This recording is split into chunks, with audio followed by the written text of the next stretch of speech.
책 세상 이김으로 거룩한 길 가는 나의 마음 성전 삼고 주께서 계시네. 찬송하세 저의 보혈 거셈에 지금 나아가 죄의 깊이 빠진 이 몸 그 피로 씻어 맑히네. 아멘. 하나님 말씀 시편 119편입니다. 시편 119편 81절에서 88절까지 교독합니다. 81절 말씀 제가 먼저 받들어 봉독드립니다. 나의 영혼이 주의 구원을 사모하기에 피곤하오나 나는 오히려 주의 말씀을 바라나이다. 나의 말이 주께서 언제나 나를 안녕하시겠나이까 하면서 내 눈이 주의 말씀을 바라기에 피곤합니다. 인류사 이해해가지고 우리가 지금 우리 한국 교회사, 한국 역사를 접근하면서 오류 부분이 있을 것 같아. 우리 역사 부분, 역사 이해에 오류 부분이 있다. 이제 그거 실마리를 5.18 민주운동으로 지금까지 몇 시간에, 수십 시간을 한 것 같은데, 이제 5.18 민주운동에 대한 내용은 그것을 주제로 한 주변 내용은 끝납니다. 끝을 냈어요. 지난주일까지는 끝을 낼 겁니다. 왜냐하면 이제 그 5.18 민주운동이 동학난으로 연결되었기 때문에 동학난을 이제 집중적으로 하면서 물론 뭐 동학난하고 5.18 민주화운동하고 연계되는 문제는 내가 한 건 아니거든요. 내가 그 연결한 건 아니에요. 그거는 잘못된 연결이라는 것을 내가 이야기한 거고 5.18 민주화운동의 근거를 동학운동하고 연결하면서 이걸 농민전쟁으로 바꾼 것은 역사 왜곡의 한 부분이다. 이런 거예요. 그러니까 역사 왜곡의 이제 부분을 우리가 그 지금 인류사 이해에서 인류사에서도 역사 왜곡이 있는데 우리 한국에도 한국의 역사를 왜곡하는 부분이 있다. 5.18 민주운동이 이제 그 사례로 해서 접근했고 이제 동학난으로 들어갔단 말이죠. 우리가 지난 시간에 잠깐 언급했지만은 요 내용 1894년 동학난이 있을 때 그러고 그것이 1950년 넘어가서 2016년 그래서 요 내용의 이야기가 되면서 이제부터는 동학난을 중심해서 동학난을 이제 중심해가지고 교회 목사가 역사 왜곡에 우리나라의 역사 왜곡에 있는 여러 요소들 또 그게 이제 전개가 된단 말이죠. 그래서 이제는 동학난으로 봅니다. 동학난을 이제 해서 첫 번째 동학난은 청일전쟁하고 관계돼요. 청일전쟁. 청일전쟁하고 연결되는 이 내용은 어디에 연결되느냐? 기필코 이거는 한국전쟁으로 연결돼야 됩니다. 한국전쟁. 그게 지난 시간에 우리 한 거예요. 1894년에 했는데 1950년에 일어난 한국전쟁. 그래서 이게 이제 더 연장되면은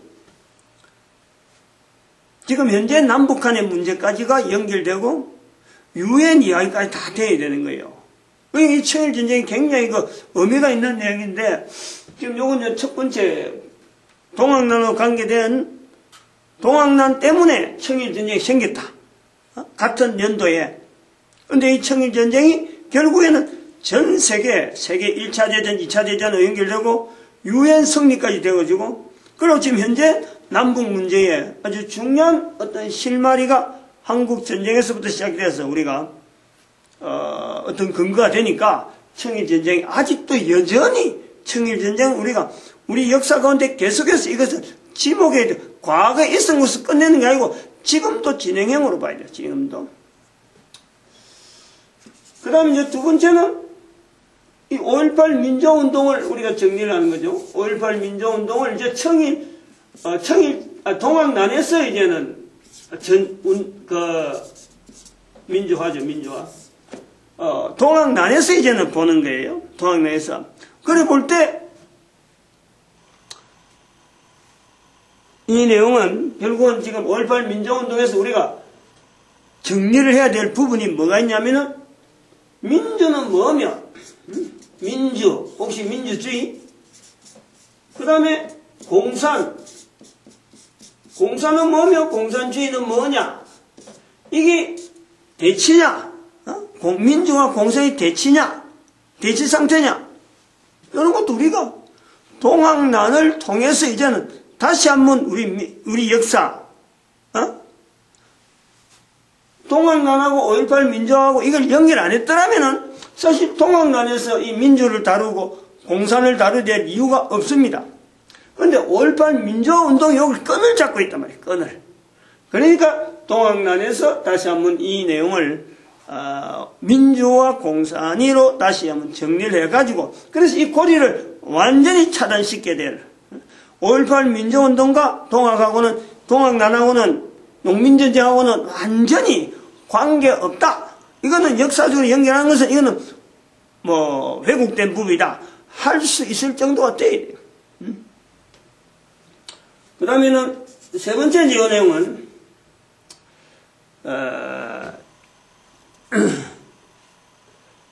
지금 이게 이제 동학난이 호남 지역으로 되어 있는데 제가 기록을 이제 열어놨어요. 호남 지역에서 발생한 거로 되어 있는데 동학난하고 연결된 호남 지역을 갈 적에 교회사, 우리 한국교회사는 여기 대해서 지금 침묵이에요. 언급을 안 하고 있어요. 그러면 호남 지역에서 생긴 이 동학난이 이 내용이 교회사에서 침묵하는 것으로서 괜찮냐? 안 그러면은 호남 지역에서 동학난이 생겼다라는 이것에 대해서 교회사는 보다 호남 지역에서 생긴 것에 대해서 의미, 가치, 뭔가는 우리 한국교회사의 큰 역사를, 뭔가 큰 어떤 긍정적인 부분에, 지금까지 긍정적인 부분이 없었는데, 호남 지역에서 대한민국 역사와 더불어서, 호남 지역에서 대한민국 교회사와 더불어서, 뭔가 큰 역사가 없었는데, 동학난이 거기에 어떤 긍정적인 요소로서 작용한 것은 없느냐? 이게 교회가 침묵해버리면 어디든지 안 나옵니다, 이거는. 근데 지금 한국교회사가 이를 침묵하고 있잖아요. 침묵해도 좋으냐, 이 말이에요. 응?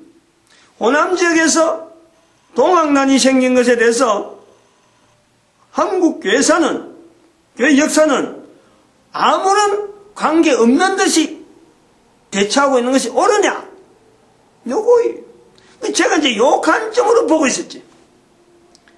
동학난에 대해서 이거는 분명히 우리 한국교회사에서 이거는 뭔가가 연결되어야 될 아주 중요한 요소가 있다. 라고 바라본 거예요. 그걸 보고 있었던 거예요. 근데 한국교회사라는 한국교회 역사가 뭐 책들이 많이 나오는데 대부분이 한국교회사는 어디서부터 시작하느냐? 공교롭게도 한국교회사는 여기 이제 호남 지역에서의 동학난은 교회사에서 어떤 긍정적인 역할이 없느냐 이 말이요. 긍정적인 역할, 이 긍정적입니다.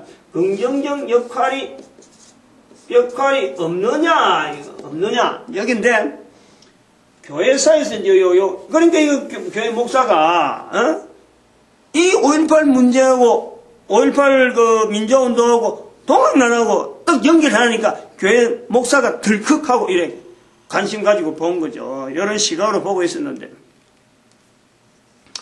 공교롭게도 교회 역사는요. 한국 교회 역사는 1884년을 합니다. 저게 1894년이거든. 그러니까 1894년에서 동학난이 생기는데 10년 전에 한국교회사가 1884년에 미국에서 온 의료 선교사, 그 당시에는 외국인들이 서양에 뭐 영국이나 미국 뭐 이런 사람들이 서양에 있는 사람들이 외국에 나간다 하면 그때 불러주는 건 전부 다 선교사로 불러줬어요. 근데 의사로서 오면서 어떻게 하면은 자기들이 포교 활동을 연결하고 할 때 시도하는 어떤 의도를 가지고 온 사람이다. 이래가지고 나중에 후대 사람이 그 사람을 선교사라 불러준 거예요. 알렌이 고종 황제의 병 때문에 이제는 그 병을 치료했다가 나중에는 거기서 고종 황제의 병을 치료가 되니까 신기술의 신의료기술 때문에 고종 황제가 치료를 되고 그래서 이제는 병원을 짓겠죠. 병원은. 그게 지금 연세병원이에요. 연세대학병원이냐. 연세병원 이래갖고 나오다가 그때는 처음에 나올 때는 무슨 원인데 내가 지금 이름이 좀 가물가물합니다. 뭐가 붙었는가, 새가 붙었는가. 하여튼 그래요. 무슨 원이에요. 자, 재중원. 아, 맞아요. 재중원이었어. 재라는 구제, 민중들을 구제하는 거다. 이래갖고 그 재중원으로 이름을 붙인 거예요. 알렌 선교사. 근데 이제 1884년으로 교회사가 시작되는데 이것보다 100년 앞에 교회사는 그런 거예요. 1784년경, 84년. 정확한 연대는 확실히 압니다만 그래도 한 100년 앞에는 교회사가 여기까지는 가요. 왜 가냐면은 천주교의 이성훈 씨가 처음 세례받은, 영세받은 날이 1784년인가, 한 100년 정도 차이 나요. 개신교하고. 묘하게 1700년대, 여긴 1800년대. 그래서 선교사가 먼저 왔다, 이래 돼 있는 거예요. 근데 여기 이제 중요한 맥이 뭐냐면, 지금 1784년, 1884년 이 교회사를 말하는 이런 연대에서 중요한 내용은 뭐냐면은, 여기가 서양을 가져, 서양을 근거하고 있습니다. 이 서양의 청일전쟁에서나 러일전쟁에서나 그 뒤부터 문호가 개방되어지고 우리나라 문호가 세계에 알려지고 그 다음에는 우리나라 3.1운동, 항일투쟁 이런 데서 우리가 그동안 남아있던 우리 해방되고 난 뒤 그 다음에 또 6.25 사변 막 이런 역사가 우리 역사가 계속 되어지면서 우리를 적극적으로 지원한 하나의 큰 외부 세력. 우리는 힘이 없는데 우리를 도운 나라들이 일본과 중국은 우리를 좀 어렵게 만드는데 가까이 있는 소련도 그렇지만 서양이지만은 이 주변의 나라들은 전부 우리를 짓밟으려고 했는데 멀리 있는 서양에 있는 나라들은 우리를 도우려고 했다. 요 개념이 아주 굳세게 있는 거예요. 아주 굳건한 자리야. 6.25 사변까지 있다 보니까 우리들의 국민들의 일반적인 내용에서 외국 사람, 특히 서양 사람이라 하면요, 전부 다 이 마음이 열려 있는 거예요. 응? 일본, 중국은 우리를 뺏어먹고 우리 역사를 통해서 자기들이 막 괴롭힌 그런 주변 국가가 돼 있고 멀리서 오는 나라는 다 도와준 나라, 이런 개념이 있는 거예요. 그 요게 1784년부터 들어온 선교사들, 천주교 선교사들 이 통해서 프랑스가 불교가 천주교 세력이 아주 굳건한 또 서양에서의 하나의 세력권이 있거든요. 천주교 분명히 그건 갈등이 있는데 프랑스하고 영국이라든지 프랑스하고 미국과는 이 종교적인 그 부분에서의 갈등이 아주 심한 나라예요. 그 심한 나라에도 불구하고 우리는 볼 때는 똑같은 거예요. 외국이다. 그래가지고 1784년에 들어온 이 프랑스에서 넘어오는 이런 어떤 천주교에서 나타나는 형태가 고종 황제의 그 아버지, 대웅군의 아버지,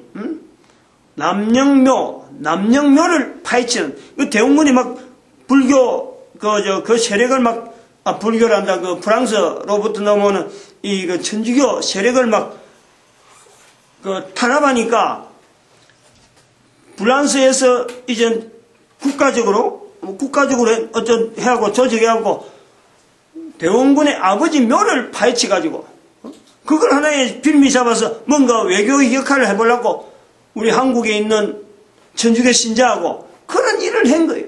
그래 해도 우리나라 사람들은 외국이 프랑스 사람이 했다 하는 그것 때문에요. 우리 역사에서 그걸 크게 부각을 안 해요.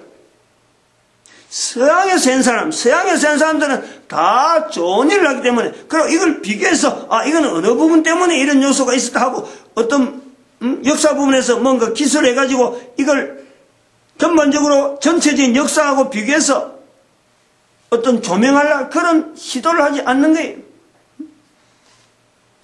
의도적으로 그래요. 그런 부분이 있다니까.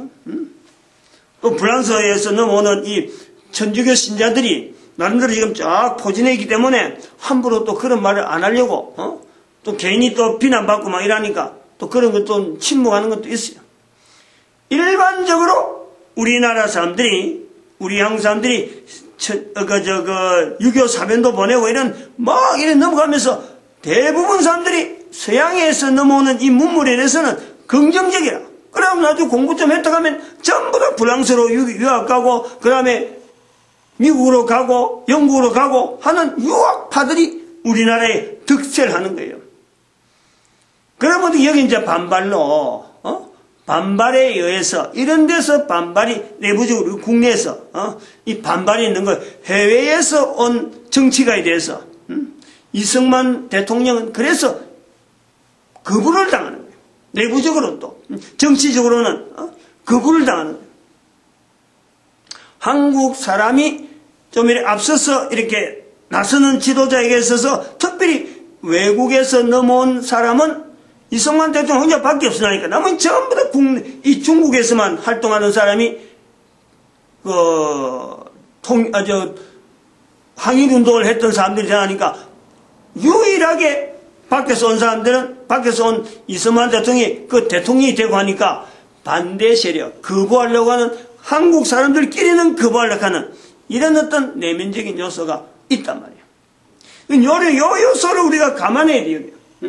1784년, 1884년에서 서양이다. 그런데 요 서양이라고 하는 이 요소에 또 우리가 치명적으로 우리 깨닫지 못하는 하는 요소가 있는 것이 이 서양에서 해석되어지는 신앙이요. 1784년은 전혀 다른 거예요. 1884년은 이 두 개가요, 양립할 수 없는데 이 두 가지를 가지고 서양에서 넘어오는 종교라 하는 것을 통해서 신앙 구조가 서양에서 일단은 다 서양에서 말하는 건 다 받아들이는, 거부하지 않는다면, 그래서 유학을 해서 받아와야 될 정도이기 때문에 저들이 남긴 신앙 여러 가지 해석들, 어떤 알리는 교리들, 이런 부분에서 이걸 거부를 안 해요. 받아들이는 요소 때문에 거부를 안 하다 보니까 천주교에서 넘어오는 그 내용하고 1884년에서 개신교에서 이야기하는 그것 자체에 대한 어떤 부분에 대한 이 명확한 이 내용도 그냥 뭐 흐지부지하게 될 뿐더러 서양에서 가지고 있는 신앙의 약점, 이걸 넘어가 버리는 거예요. 이 중요해요. 이 분명히 약점이 있는데 그들의 역사, 그들이 우리한테 참 포교하는 가운데 나타나는 수많은 오류들, 이 오류들이 있는데 이걸 그대로 약점 없는 것으로 하고 완전히 이것 자체를 근본이다, 그것 자체가 펀더멘털이다, 그것 자체가 그들이 전하던 그 내용 자체의 기본에 들어가서 그것이 근본이다 하는 그런 내용이요, 우리 국민들이 우리 신앙의 흐름에 아주 깔려 있어요. 이걸 인정하지 않는다. 저쪽에서 전달되어지는 어떤 단점, 그거 분명히 잘못될 수가 있다. 그걸 접근하지 않는 거예요. 잘못.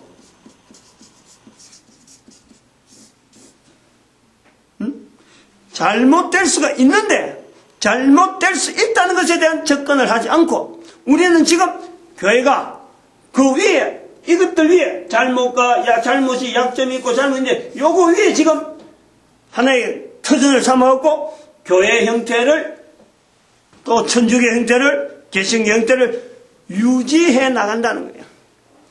왜 프랑스와 영국이 갈등이 있으며 왜 미국은 영국과 갈등이 있어가지고 저런 나라가 세워졌을까? 이 요소가 대한민국에 세워진 교회마다 분명히 그 존재하고 있는데 그런 부분에 대한 내용은 전체가 다 하나다. 서양에서 보내준 개신교, 서양에서 보여준 캐톨릭 결국 같은 거다. 이렇게 딱 싸잡아놓고는 접근 안 한단 말이야.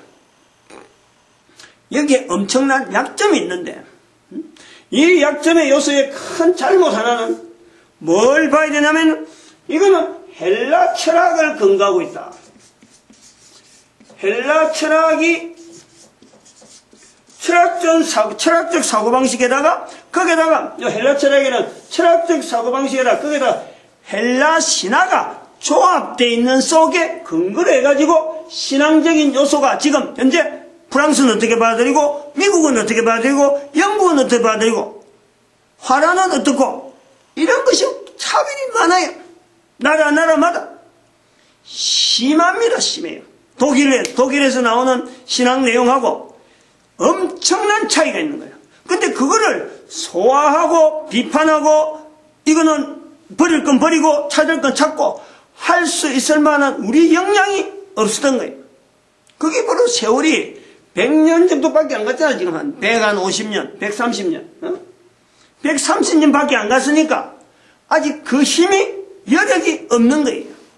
그러니까 우리가 지금 연대는 100년 가고 교회는 지금 뭐 전반적으로 사회전체 뭐 딱 깔려 있는 것 해도 모든 것이 뭐 건물마다 한때는 큰 건물은 다 교회인 듯이 그래 보이대도 껍데기지.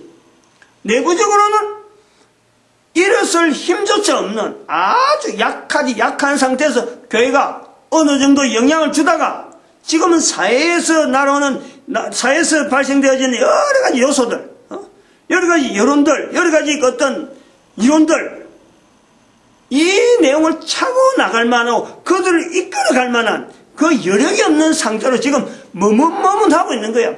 머리는 어느 정도 커졌는데 그보다 더 큰 힘들이 난무하고 있으니까 이걸 갖고 차고 나갈 만한 우리 내용이 없단 말이에요. 그래서 우리 한국에는 교회는 큰데 성도들은 많은데 교회는 부흥하는데 한국에는 신학이 없다 하는 말이 한때 교회 안에서 많이 돌았던 거예요.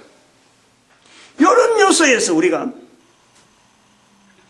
1884년에 서양으로 통해서 넘어오는 어떤 교회의 어떤 신앙이라고 하는 이 요소에 잘못이 있을 수 있고 그 다음에 그것이 또 얼마든지 약점이 있을 수 있는 그런 어떤 요소가 있음에도 불구하고 이걸 덮어놓고 받아들였던 그 내용에 이것을 비판할 수 있는 헬라 신화, 헬라 문화를 비판할 수 있고 헬라 철학을 비판할 수 있을 정도의 우리의 역량이 아직 안 자란 상태가 되다 보니까 그리고 지금 교회가 이렇게 형성되어 있단 말이에요. 일률적으로. 그렇다 보니까 1894년에 있었던 이 동학이라고 하는 이 요소가 헬라에서 나오는 그 시각으로 볼 때는 이거는 전혀 교회의 형태로 없는 교회가 받아들일 만한 요소가 없는 거지. 잘 들어야 돼요. 동학이라고 하는 요소가 일반적으로 헬라 문화에서나 서양에서 어떤 논리를 해서 근거를 해가지고 종교 문제라든지 종교라고 구분하고 그것을 기독교 신앙이라고 볼 수 있을 만한 그 요소 안에 동학이 들어갈 수 있느냐 아니냐 없는 것은 이것은 철저하게 서양 사람들이 보는 관점에서 정리해놓은 거예요. 기독교 안에 안 들어간다. 이래 되니까 이것이 대한민국 교회사에서 제외되는 거예요. 잘 들어요. 이건 굉장히 요건 좀 이거는 기독교 역사에서도 이거는 이런 말은 다루지 않기 때문에 내가 교회사에 공부를 많이 한 사람인가.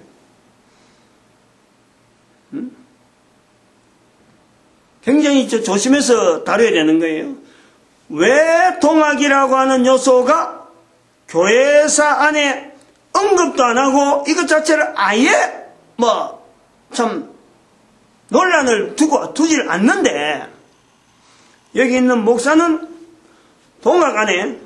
동학이라는 내용 안에 한국 교회가 한국 교회사를 다시 조명해야 될 요소가 있다. 즉 첨가를 해야 된다. 첨가를 일률적으로 서양에서만 전래되어지는 기독교로 볼 것이 아니라 동양이라고 하는 중국이라고 하는 요소에서 넘어온 하나의 기독교에 변형된 분명한 서양에서 기반을 두고 있는 어떤 개신교 교리들, 개신교 어떤 논리하고는 분명히 차별은 있지만은 그것 자체가 기독교가 아니다 라고 못을 박을 정도로 전혀 별개가 아니다는 거예요. 전혀.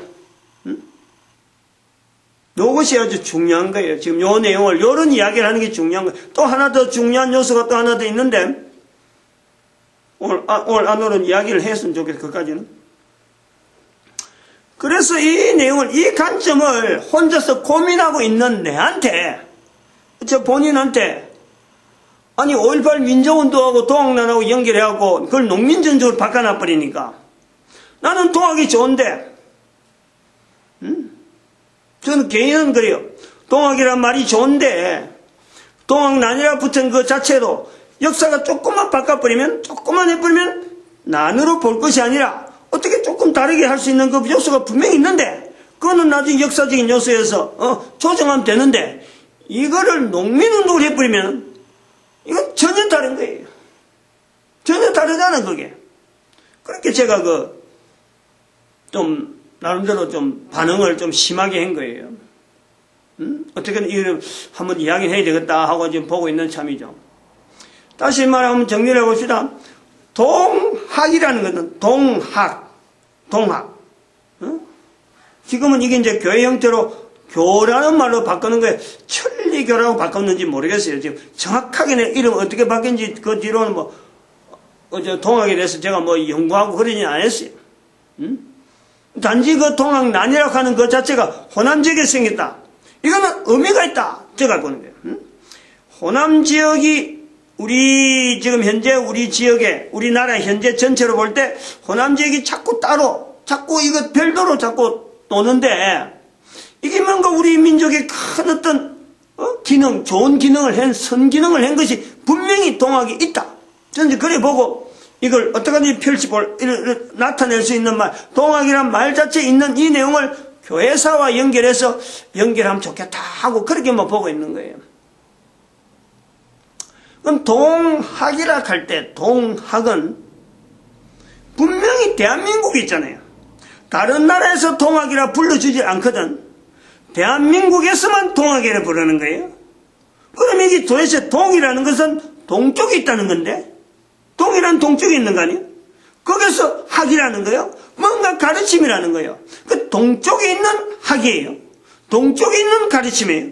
그럼 우리가 대한민국에서 볼 때 동쪽에서 온 어떤 학문이다? 그럼 우리 동쪽에 어디 있어요? 일본? 아니면 태평양? 미국? 그 동학가 안 맞는 거예요. 이 동학이란 말 뜻이 어떻게 해서 이게 동쪽이란 방향을 두고 동학이라 했을까라는 거예요. 이제 여기서 이름을 붙이는 동학이란 이름을 붙여서 하는 것은 경주에 있는 최재우 씨가 이름을 붙였다라는 거죠. 동학. 그럼 왜 동학이라 했느냐라는 거죠. 우리가 동쪽에 있다. 동쪽에서 이것을 다시 한번 정리하고 동쪽에서 이걸 다시 개성했다. 이런 개념이 있다는 거예요. 그러면 동쪽이라 할 때에 이게 방향을 동쪽이라 할 때 그럼 반대편이 되어지는 것은 서쪽이 있으니까 동쪽이 되어진다. 그럼 서쪽에서부터 온 건데 이것을 동쪽에서 활성시키기 위해서 개성하기 위해서 그 이름을 서쪽에서 쓰던 것인데 그것을 서쪽에 쓰던 내용은 빼버리고 동학이다라는 이름으로 붙인 것이 종교적인 성격이 있다. 그러면 서쪽이라 할 적에 아무것도 관계없이 그럼 서쪽이라 가면 중국인데 중국에서 저 넓은 대륙에 있는 수많은 종교가 종교가 어디 한두 가지야. 중국은 종교가 없는 그야말로 종교 덩어리지. 온 천지에 소위 말하는 종교 구분을 하면 종교 덩어리가 되다 보니까 너무나 다양한 종교 형태를 되다 보니까 종교가 없다라는 거지. 그 속에 있던 어떤 부분이 동학하고 연결된 요소가 있다라는 거야.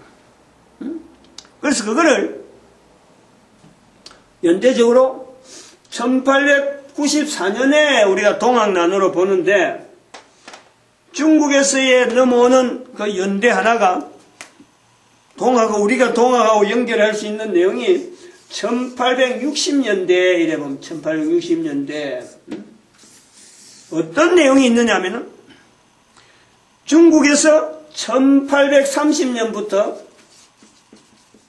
한 30년간 무슨 난이 있느냐 하면, 중국에 태평천국의 난이 있어요.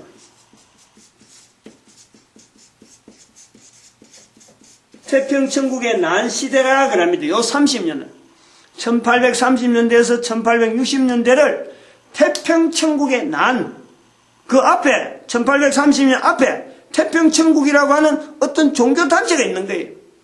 이것이 난 형태로 정부하고 청나라 정부하고 뭔가 티격태격하던 갈등이 있는, 정부와 그 갈등보다도 어떤 그 민심들을 이렇게 규합해서 참 중앙정부를 향해서 뭔가는 힘을 발휘하려고 하던 이런 어떤 시대가 30년.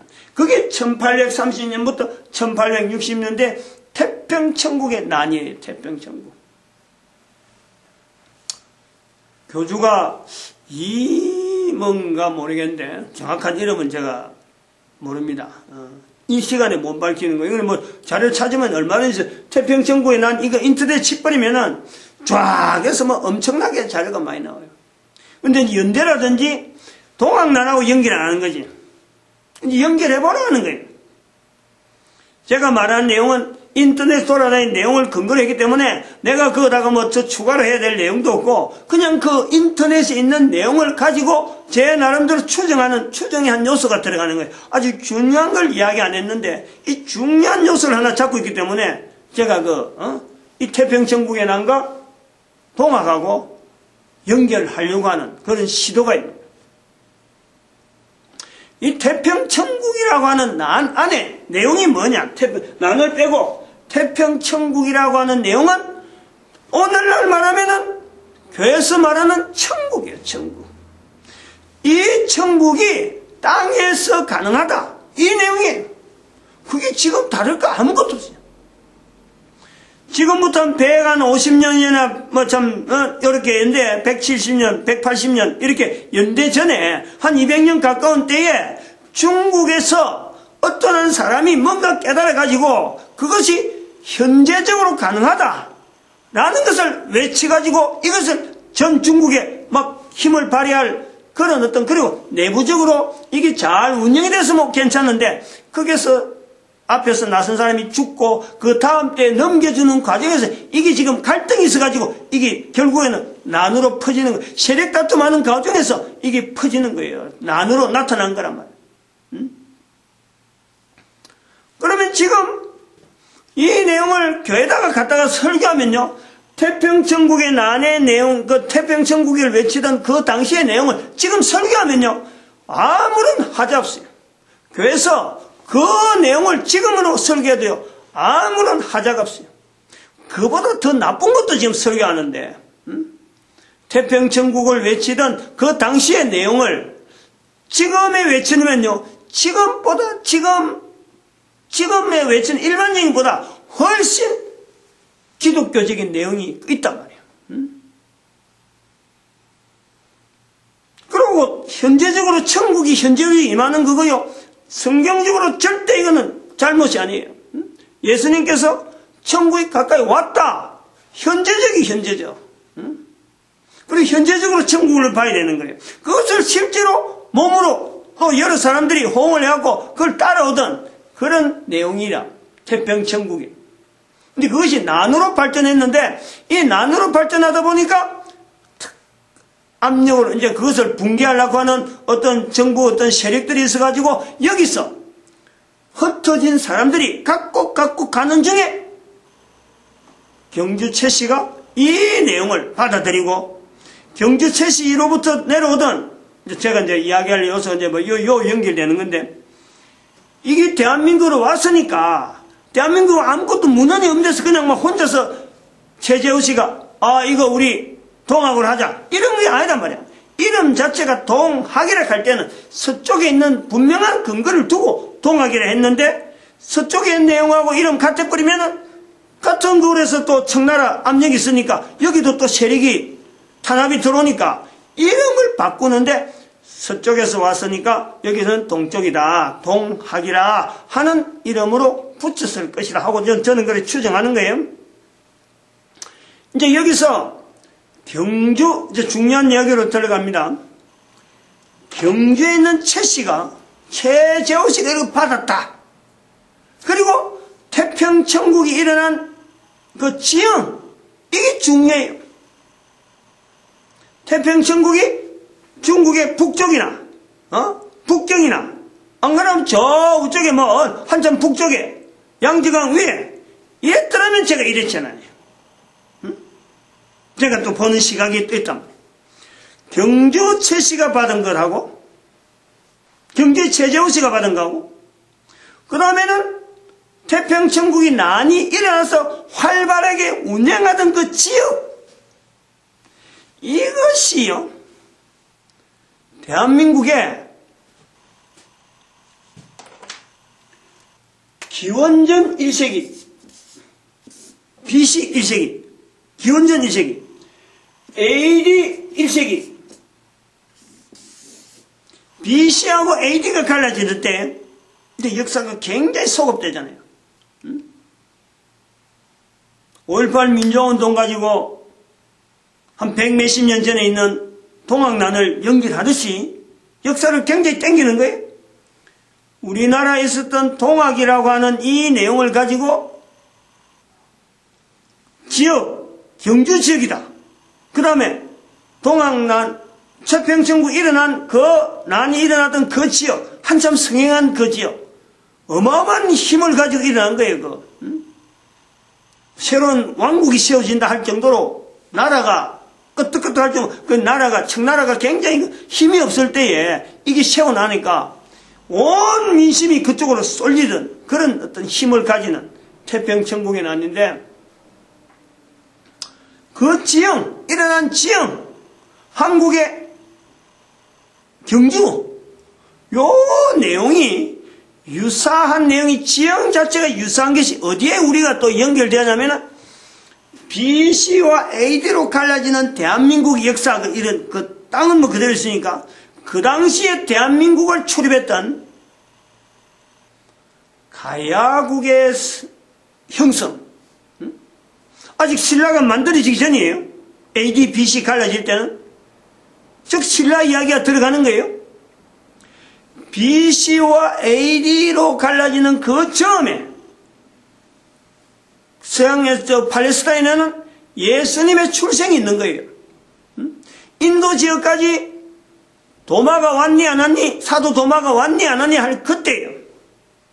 AD, BC를 갈라는 그때에 대한민국의 가야국을 세운, 신라의 어찌 보면 하나의 신라의 통일을 이루은 어떤 모델을 제시한 그 가야국을 형성한 사람들은 어디에서 왔느냐? 그 사람들이 온 행적하고 태평천국이 일어나서 왕성했던 그 지역하고 무관하지 않다라는 거예요. 제가 그래 본다는 거예요. 그래서 이건 대단히 중요한 내용이에요. 동학난에서 붙들어야 되는 요소 중에 하나가 태평천국을 붙잡는데, 태평천국이 일어나는 그 장소, 경주의 최재우 씨가 거주했던 그 경주라는 지형하고 이것이 유사한 것이 그로부터 한 1800년 전이 되어지는 AD와 BC가 갈라지는 때에 대한민국의 가야국이 형성될 때에 그 루트하고 그 지형하고 맞아가는 요소가 있다. 가야국이 형성될 때 그 가야국으로 형성되어진 사람들이 중국의 어떤 루트를 통해서 오는데, 바로 중국에서 올 때에 그들이 머물렀던 지형하고 태평천국이 나니 나타난 지형하고 유사하다. 그럼 뭐냐? 이게 역사적인 어떤 뭐라 그래 평행이동, 장소가 평행을 하는 거예요. 경주 신라의 모태되어지는 가야, 거기에서 형성된 연대가 한 1800년으로 가니까 동학이라고 하는 이 요소에서 교회사가 한국 기독교 교회사가 이걸 다시 조명해봐야 될 분명한 요소가 있다. 여기 이제 호남 지역이 왜 호남 지역이냐 하는 거죠. 왜 호남 지역이 이 동학난을 일으켰느냐 하는 거 아니에요. 이런 부분을 우리가 찾아 나오는데 호남 지역이 우리 교회사라든지 한국사에 분명한 어떤 참 선의를 나타내고 선행을 할 수 있는 어떤 것 우리 교회사에 우리 한국 역사에 참 좋은 흔적을 남긴 것에서 분명한 발자국으로서 연결해 볼 수 있는데 이걸 엉뚱한데 갖다가 주나니까 좀 잘못 지금 이용을 당하고 있다 이래 보는 거죠. 마치겠습니다. 기도드립니다.